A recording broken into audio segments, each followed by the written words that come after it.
ilmu yang ada dalam diri kita, saya, tuan-tuan, kita semua ni, tuan-tuan, kalau bagi sebatang pen untuk kita tulis, bagi satu buku, bagi sebatang pen kepada kita untuk kita tulis apa yang ada dalam dada kita, tuan-tuan, barangkali dakwah pen, sebatang pen pun tak dah habis.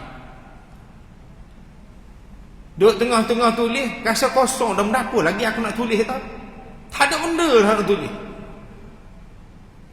Sedangkan ilmu Allah, kalau lautan ditambah 7 lautan lagi pun tak habis. Ya, ilmu Allah ditulis walaupun menggunakan dakwah yang begitu banyak.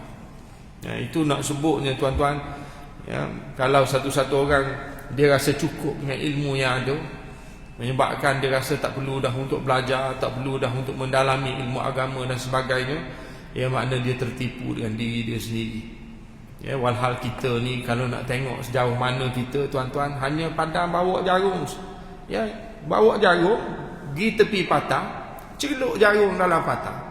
Kemudian kita akan tengok berapa banyak air yang lekat pada jarum tersebut, bandingkan dengan lautan yang terbentang luas di hadapan kita. Tuan-tuan, kita akak jarum tu dan tak menitik air setitik, dan menitik air.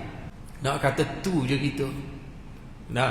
Jadi tuan-tuan, puan-puan hadirin hadirat mata Allah sekalian, sebab tu ya, kita teruskan perjuangan kita menuntut ilmu. Kita mari dengar ni sebahagian daripada proses kita menuntut ilmu. Ya, orang anak-anak kita berada di sekolah, berada di dewan kuliah dan sebagainya, mereka juga menuntut ilmu dengan cara mereka. Ya, mudah-mudahan, ya, kalaulah Allah Subhanahu wa taala nak ambil kita satu masa nanti, mudah-mudahan ya kita termasuk dalam kalangan orang-orang yang menuntut ilmu, insya-Allah. Amin ya rabbal alamin.